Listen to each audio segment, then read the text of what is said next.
You have a space that belongs only to you. It's your thoughts, your attitude, your emotions. It's who you spend time with, what you watch and listen to. That's your atmosphere. That's what you have control over. And the reason some people live worried, offended, negative is because they let everything in. They listen to the news all day. They dwell on the medical report. They go to lunch with people that are critical. Somebody cuts them off in traffic. That sours the rest of the morning. The problem is they're not ruling their atmosphere. You have to be careful what you allow in. You can't stop everything from coming, but you can stop it from getting down in your spirit. You need to keep your atmosphere full of faith, full of praise, full of hope, full of victory. Anything that tries to poison that atmosphere, it's up to you to say, no thanks, you're not welcome here. Somebody leaves you out at work. They don't invite you to the meeting. The offense will come, saying be angry, be bitter. That's not right. You can let that offense in and live upset, or you can say, sorry offense, you're not welcome here. Sorry bitterness, there's no place for you. I'm going to stay in peace. I'm going to enjoy this day.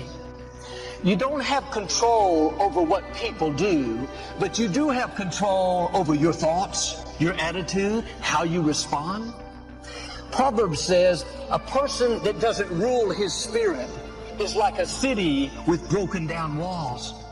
In Bible days, the walls were what protected the city. If the walls were down, then anyone could get in. The opposition would come and take the city. In the same way, if you don't keep some walls up around your spirit, if you don't rule your atmosphere, put some boundaries, then everything's going to get in. Your child is off course. Instead of trusting that God has him in the palm of his hand, worry will get in. You can't sleep at night. Your business slows down. You lost a client. Instead of knowing that God is your source, that he's going to provide, the stress will come, the anxiety. What am I going to do? Or maybe someone is talking about you, trying to make you look bad. Instead of letting God fight your battles, you let the offense in. You live defensive, trying to prove to them that you're okay, wasting valuable time on something that doesn't matter. You don't need their approval. God has already approved you. Now keep your walls up. Quit allowing all that into your spirit. Your time is too valuable. Your assignment too important to let everything in. Be selective. If it's not positive, hopeful, of a good report, then don't dwell on it. You can't control the whole world, but you can control your atmosphere. And the scripture says that God has made you to be a king, that you are to reign in life. Negative things will come, but you have to remember you're the ruler. You have the authority to decide what you allow in. Am I going to dwell on this offense? Am I going to hang around this person that's pulling me down? Am I going to stay focused on this bad break, live in self-pity? It's up to you. You rule over your kingdom. And we turn on the news these days, and there's so much negative.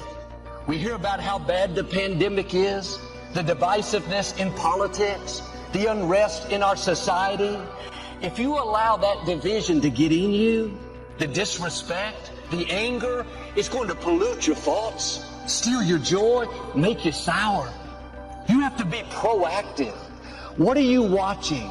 What are you listening to? Is it building you up, making you more positive, more hopeful? Or is it tearing you down, stressing you out, making you angry, upset? You don't need that in your atmosphere. Life is hard enough without adding all these negative things that make it more difficult. A man told me how he drove to work every day for an hour listening to talk radio. It was about news and politics. People would get on, argue and debate. He would get so riled up, so upset. By the time he got to work, he was angry, on edge. He said, Joel, I didn't like who I had become. Nobody wanted to be around me. I was so hard to get along with. One day he accidentally came across our Sirius XM station. He started listening. Instead of putting all the negative in, hours a day, that was contaminating him, he started putting in something uplifting. Words of faith, hope, and victory. He said, I'm a different person now. I'm positive. I'm grateful. I look forward to work. I enjoy the people. His co-worker even asked him what happened to him, why he was so much happier and so much more friendly. It was because he got rid of the poison in his atmosphere. I like to watch the news. It's good to stay informed, but you can't listen to the news for hours a day and stay in faith. You can't take that into your spirit and have the energy, the focus, the creativity to be your best. Well, Joel, I wish God would help me to do better. God has done his part. He made you a king. He's given you the authority. You have the power to rule your atmosphere. You can't control all that's around you, but you can control what gets in you. Are your walls up? Are you ruling your spirit? It's important who you're spending time with. Evaluate your friendships. Are they making you better, inspiring you, challenging you to go further? Or are they pulling you down, causing you to compromise, bringing out the worst in you? That's contaminating your atmosphere. You're going to become like the people you hang around. If your friends don't have what you want, if they're not going places, if they don't have a good attitude, they're not faithful, trustworthy, then you need to make a change. Life is short. You don't have time to waste with people that are not adding to your life. And yes, we need to help others come up higher, but you need a few friends that will help you come up higher. And this is one of the main things that holds people back. If you will change who you're spending time with, your life will go to a new level. You shouldn't go to lunch with people at the office that are jealous, talk about the boss, complain about the company. Spirits are transferable. If you hang around jealous people, you're going to become jealous. If you hang around unfaithful people, you're going to become unfaithful. The scripture says, don't sit inactive in the path of the ungodly. That means don't be passive when it comes to people polluting your life. Well, Joel, I've been friends with them for years. If I don't eat lunch with them, they may get their feelings hurt. What if you miss your destiny? What if they keep you from the awesome future that God has in store? Don't sit inactive and let them poison your atmosphere. Your ears are not garbage cans to hear gossip. You weren't created to take in the latest rumors. I can't believe what they did. You have greatness in you. God has called you to leave your mark, to take your family to a new level. Don't waste your valuable time on petty things with small-minded people that are not moving you forward. The less time you spend with some people, the better off you're going to be. Some people are dream stealers. They'll tell you all the reasons you can't accomplish your goals, why you can't get well, how you'll never break the addiction. You don't need that poison in your atmosphere. Don't sit inactive with people that don't believe in you, people that don't come into agreement with your dream. If you'll do your part, control what you can control. Rule your atmosphere, your thoughts, your attitudes, then God will do his part. He'll make things happen that you couldn't make happen. There's a restaurant chain that has a motto that says, rule the day. They encourage you to eat the right foods and take the right vitamins so you can have a healthy day. I like that phrase, rule the day. When you get up in the morning, make the decision, I'm going to rule my thoughts today. Not just going to think whatever comes to mind. I'm going to think on purpose, thoughts that are positive, hopeful, encouraging. I'm going to rule who I spend time with today. Not just anyone. I'm going to be selective. I'm going to associate with eagles. I'm going to rule my attitude today. I'm going to see the best. I'm going to be grateful. I'm going to stay in peace. And I'm going to rule my emotions today. I'm going to forgive the wrongs. I'm going to overlook insults. I'm going to give people the benefit of the doubt. It's important to make this decision ahead of time, before you leave the house, that nothing that happens is going to upset you. You're going to stay in peace. Then when difficulties come, traffic is bad, your boss is rude, your child has a problem, you've already decided you're going to rule the day. You have your walls up. You're not going to live upset. And we should go out each day expecting the best, but knowing that everything may not be perfect. There may be delays, interruptions, people that are hard to deal with. Don't let that ruin the day, rule the day. Keep the negative out of your atmosphere. God is directing your steps. Whatever happens is not a surprise to Him. He's given you the power to remain calm in times of adversity. It doesn't say the power to avoid adversity, to not have challenges, to have a perfect day. The fact is, every day can be a good day if you rule your atmosphere. David had a good day while Saul was chasing him. I had a good day at the beach when that company filed a lawsuit.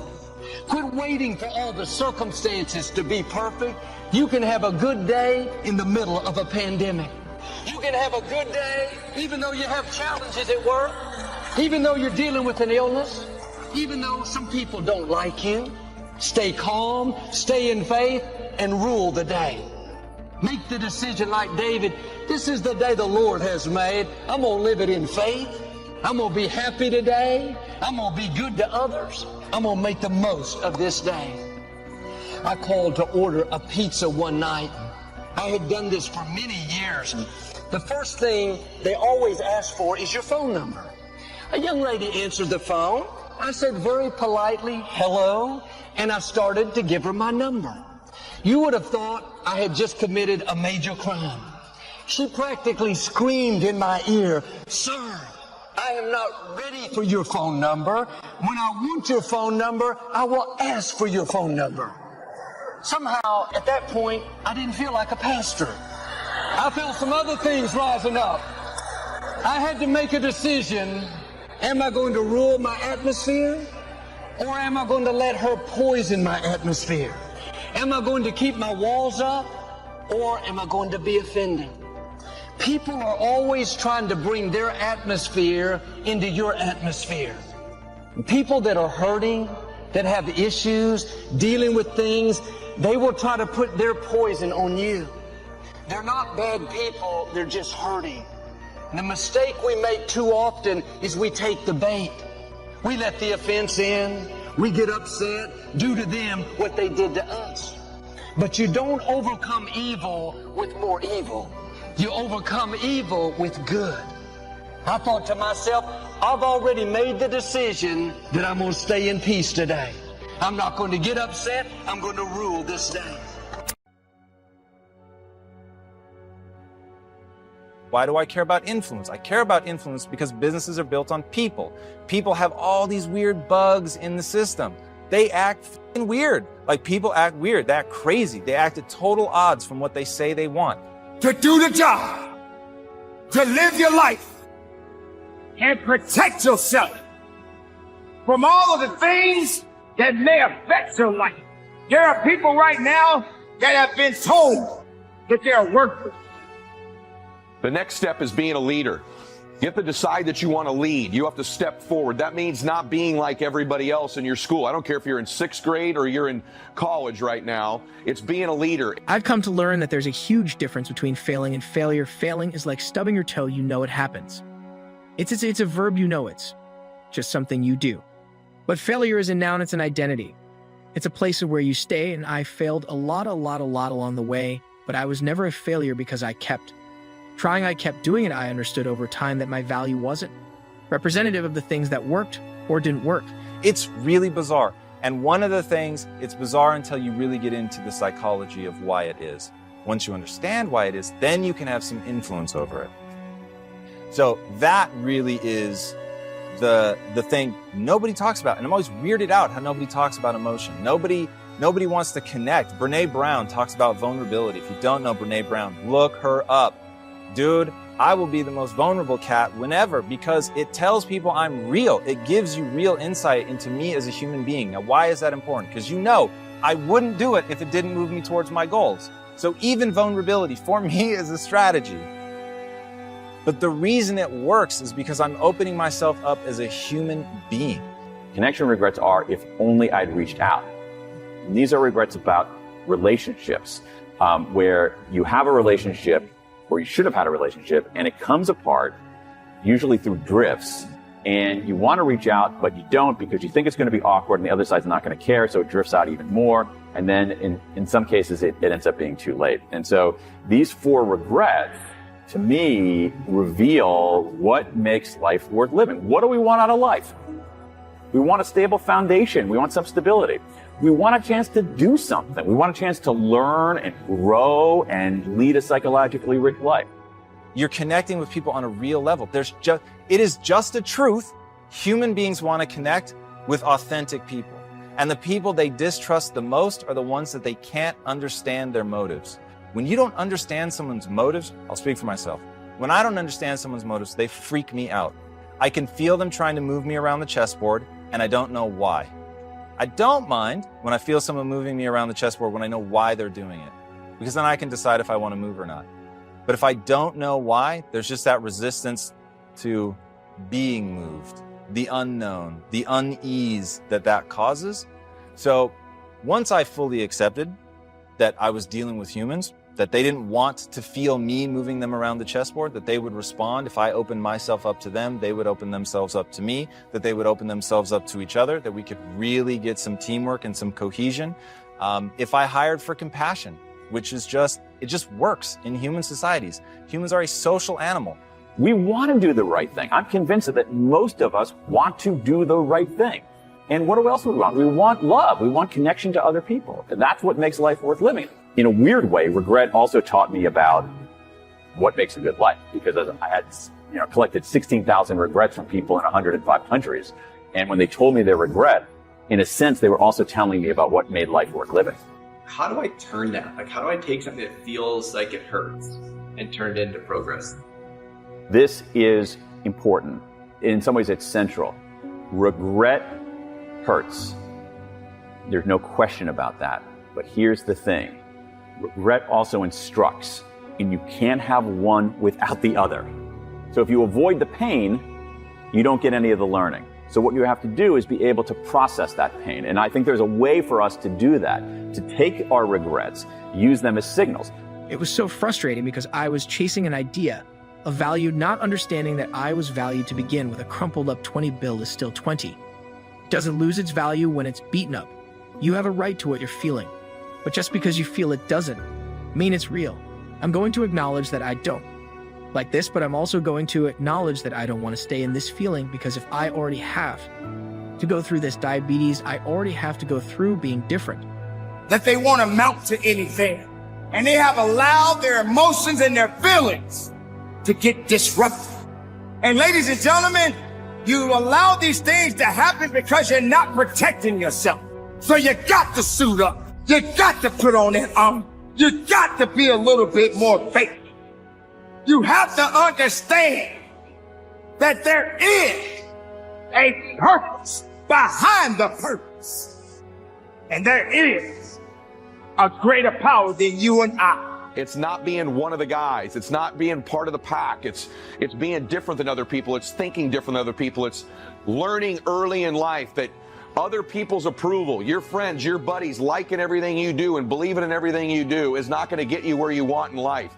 It's being a leader. It's being a visionary. It's being unique. It's stepping out. And when you're young, you're going to take criticism for it. You're going to take flack for being different, for not going with the flow, for not drinking with everybody or smoking weed with everybody. Stay away from those things when you're young. Stay away from them when you're old if you can. These are not the practices of people that win. Let everybody else smoke and do drugs and smoke weed and get in trouble and go down that path, and you lead. You step out, you be different, you be extraordinary, and you be proud of the fact that you're different. I already have to go through feeling like a monster. I don't have to beat myself up in my own head. If you get a flat tire on the side of the road, you don't set your car on fire. You deal with the flat tire, but that's what I felt like I was doing, and a lot of people set the car on fire instead of addressing the main issue, they'd build upon it and make it worse. How can I become more than what's happened to me? How can I become more than the circumstance that I hate? But how can I not let the hate towards the circumstance? No matter how you look at things, you can't do it alone. But you better put on that armor. Don't glorify yourself. Because you're only passing through. Suit up that armor. And be about your business. Because that's what we have to do. Don't take your life for granted. Don't feel that you cannot be touched. Because you must know, keep that armor on, carry on, and live strong. And from the bottom of my heart, keep the faith, look up, and conduct your business. The question is, why do we fall? The next thing is you got to work on your self-confidence, right? You got to become more confident. You know, when you're listening, it's something you don't have enough of. Self-confidence is the process, listen to me, of keeping the promises that you make to yourself. When you begin to make a promise, I'm going to get up at a certain time, or I'm going to clean my room, I'm going to get a certain grade, I'm going to study, I'm going to do something, deliver on the promise you make to yourself. Not what you promise your parents or you promise your friends, what you promise you. When you begin to stack what you promise yourself and you deliver on it, you begin to build a reputation with yourself that you can trust you, and that will serve you the rest of your life when you trust and you like you. That's self-confidence. Keep the promises you make to yourself. The next part is start to work on your self-worth, your identity, which is different than just your confidence. Self-worth means I deserve this. I'm worth this. And that comes from doing the hard work. That comes from being unique. It comes from noticing it when you're a leader, noticing it when you do things other people don't do, noticing it when you turn away from bullying somebody and you're the kind one, or you interrupt someone who's bullying and you stop it. I can't control me. You know, sometimes we get addicted to. This is like making everything beautiful, making everything like amazing, and sometimes we have to be real. Some situations do suck, they do, and we have to allow them to suck and not invalidate the fact that it does suck. My job is to not let my mind take over. And that's when I win and when I lose and everything in between. You have a choice between what you think and what you do, and that choice is everything is everything.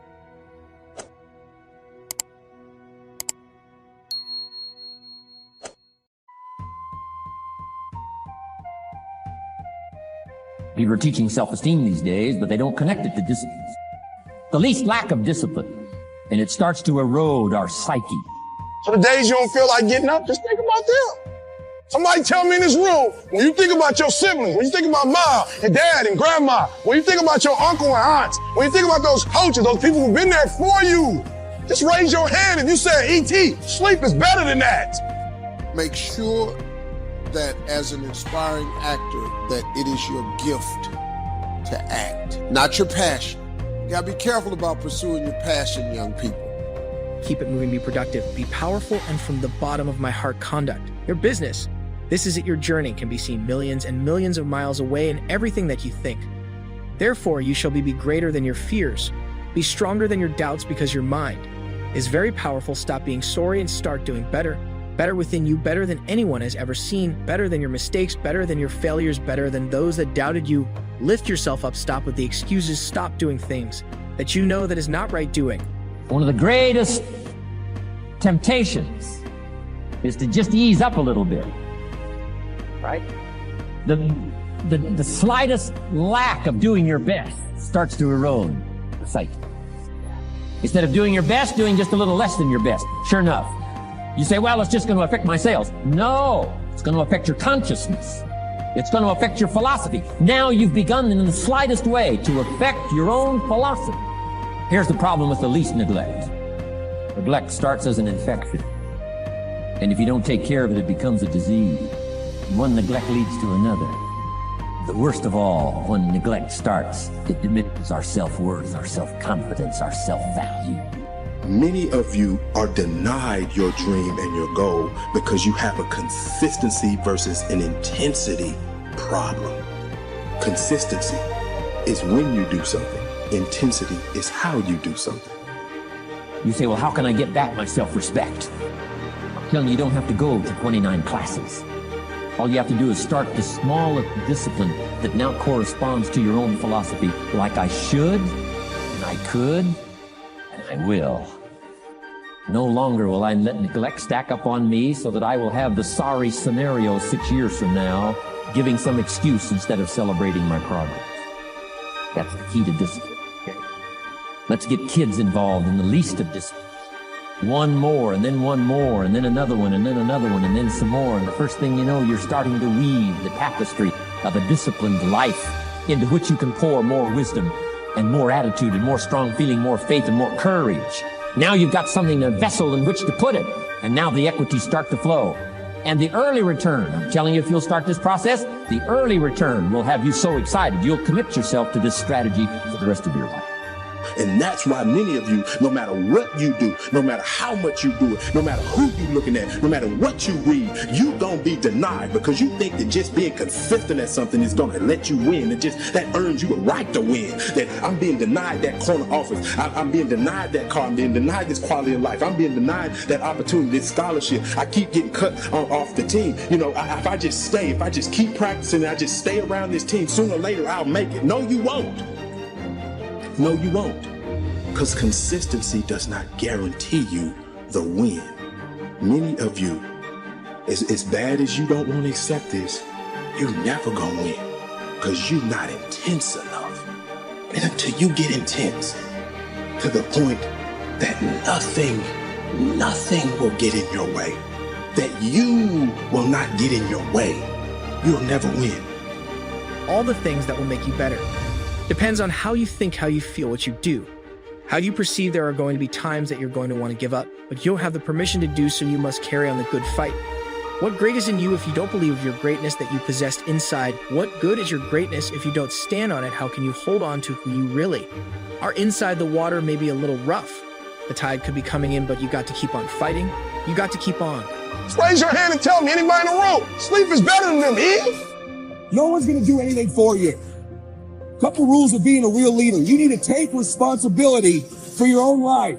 Bringing energy to your team. Leading in recruiting. Leading in leadership. Leading in growth. Nobody owes you anything, but you owe other people everything. How bad do you want? Do you want it as bad as breathing? Do you want it as bad as anything you ever wanted in your life? And if you calibrate it at the highest enough levels, what I found is the people that are the hungriest, they find a way. When you know why you want something, when it's desperation, is something that most people avoid. They think desperation is a weakness.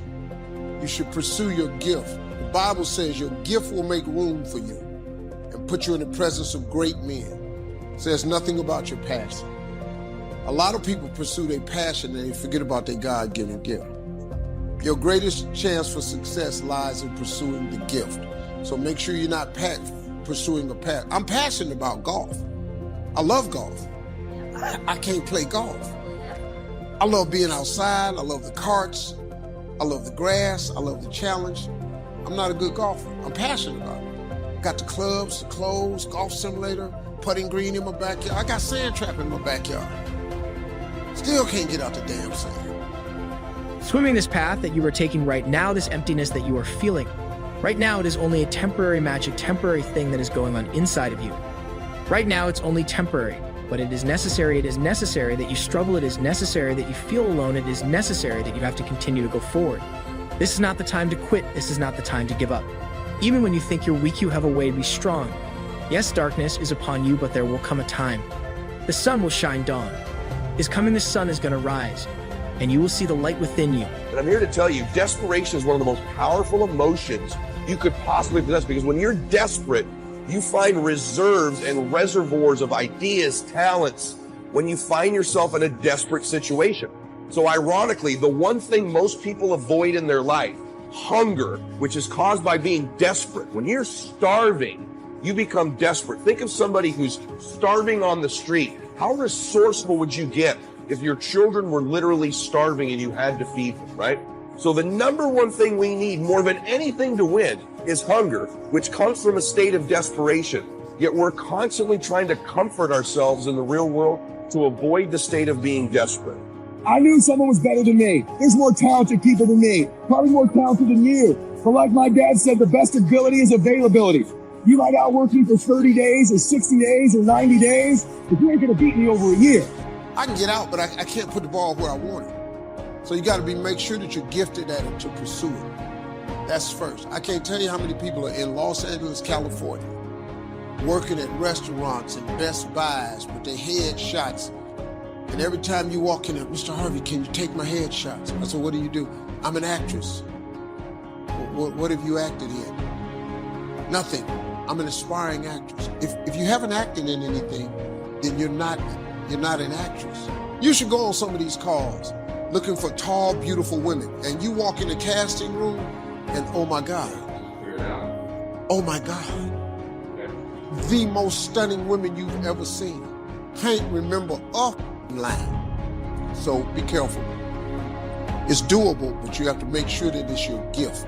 Nothing can stop this because that light has already been there, that light is embedded in you, that light exists in you. The time has come for you to succeed, for you to stand tall, for you to understand that you've got a mission and your mission is not done yet.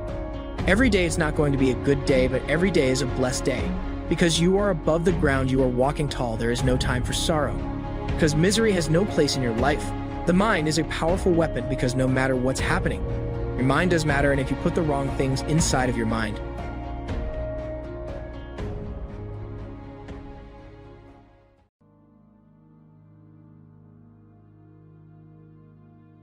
but what we want to do is overcome the emotion, because that's just what's lasting from the event.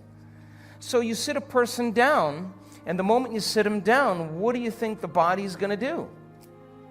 It's going to look for something to recreate that emotion, because that's the person's identity. Are you with me still? Yes.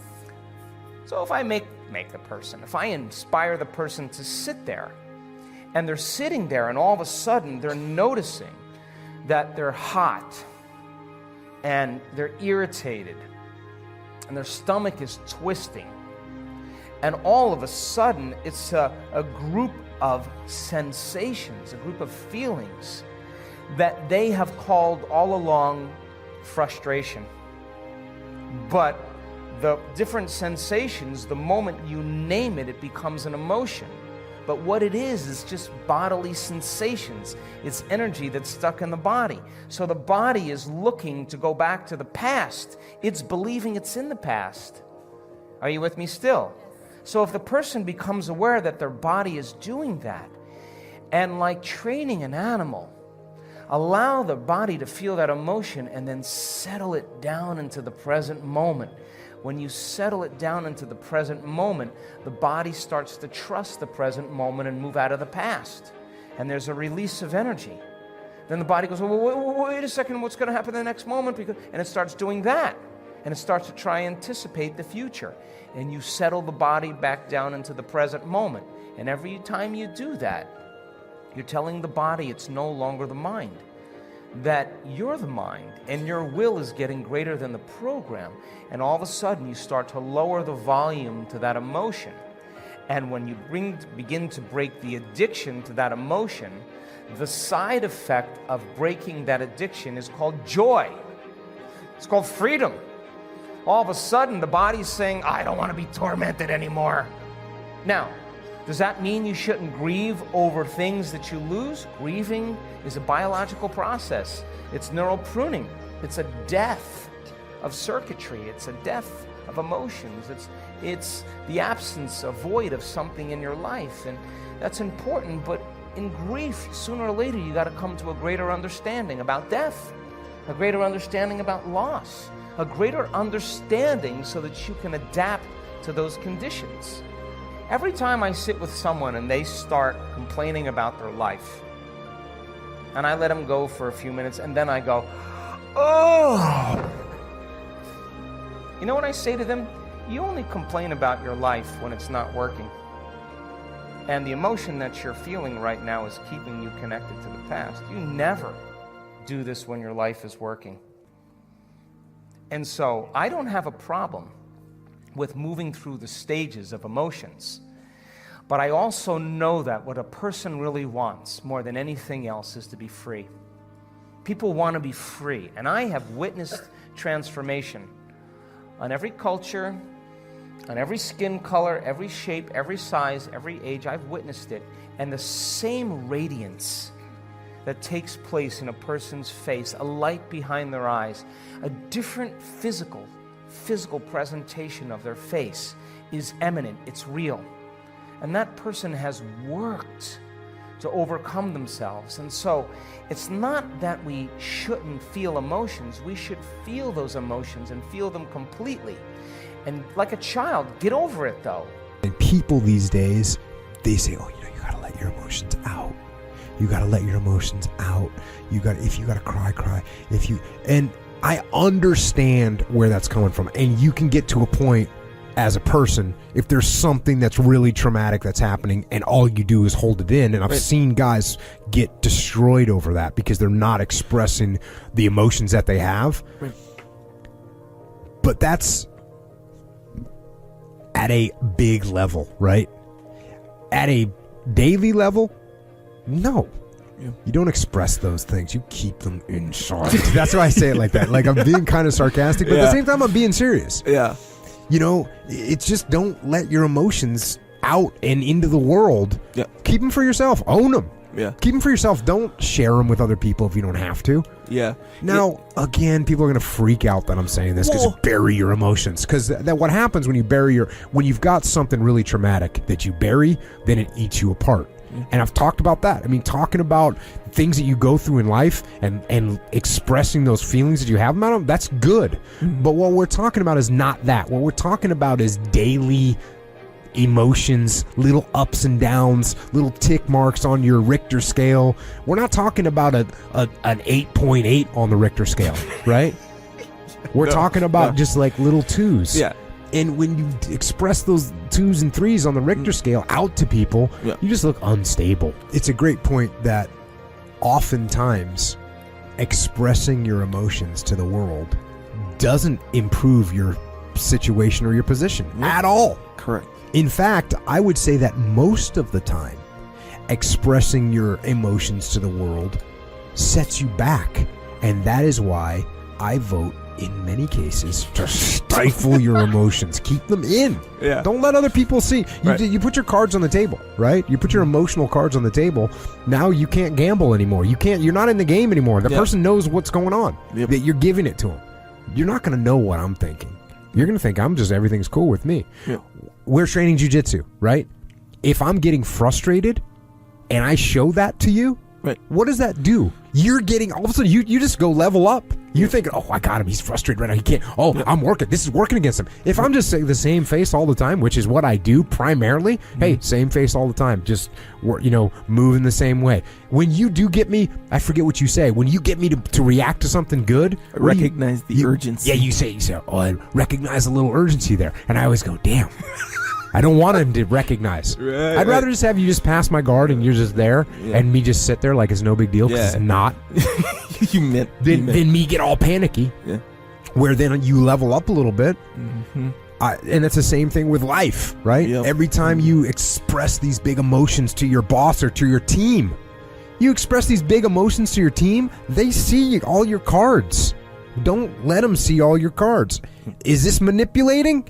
Kind of. Right? This is one of those things where people think, oh, transparency. We hear that all the time these days. Transparency. You got to be transparent. No, actually you don't. Yeah, not with that. You don't have to be transparent all the time. Yeah. You have to win the game.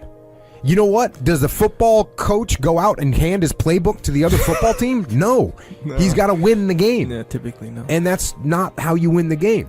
So are we, you know what we're doing? We're playing chess. It's emotional chess. You're playing with other human beings. You want to win. Now, if you're winning so that I can take advantage of you, so I can manipulate you and get something from you that you don't want to give me, that's bad. And I'm not talking about doing that. But if what I'm doing is keeping my calm so that instead of escalating an argument with you, I'm getting you to see it from my perspective just by remaining calm, that's what we're talking about here. And what is an emotion? And again, like a thought is an energy entity, an emotion too is an entity that is an energy form. You cannot see it, but you can only see how it manifests in the external world. But an emotion is an energy form that lives in you. It's a little entity. And if you recognize it, then there's an awareness there. Without awareness, often you can easily be run by your emotions. And that means the emotion, whether it be, let's say it could be anger, it could be sadness, could be anxiety, whatever it may be, deep regret, jealousy, envy, whatever it is, the emotion, this energy invades, which at first you might feel in the body, it then rises up into your mind, and then it controls your thinking. So when you feel deeply negative, then or angry, then the emotion rises into your mind, and every thought reflects the emotion that you feel, because the emotion is thinking through you. And the emotion is feeding on your thoughts. So the loop happens, the vicious circle. The emotion creates thought, and the thought amplifies the emotion. So in the case of anger, you get more and more angry. The more you think about it, the more angry you get. Until finally you lash out, completely lost. And of course, if it's a child also experiences that. Sometimes some children have temper tantrums, and or they may other very violent emotions. Some children have learned that the only way they can get attention from their parents is by displaying violent emotions, because otherwise parents don't give them attention. So a child would say, as you know, if you're probably aware of the term I use, pain body. Pain body is the term I use for an accumulation of old emotion that still lives in you. It's unrecognized as emotion. It lives in you as an entity. It's an accumulation of negative emotion, or often goes back to early childhood. An accumulation of negative emotion that hasn't left you, that dwells in your body somewhere. And I call it the pain body. And it's helpful to look at it as a little entity almost, an entity that lives in you, a gremlin.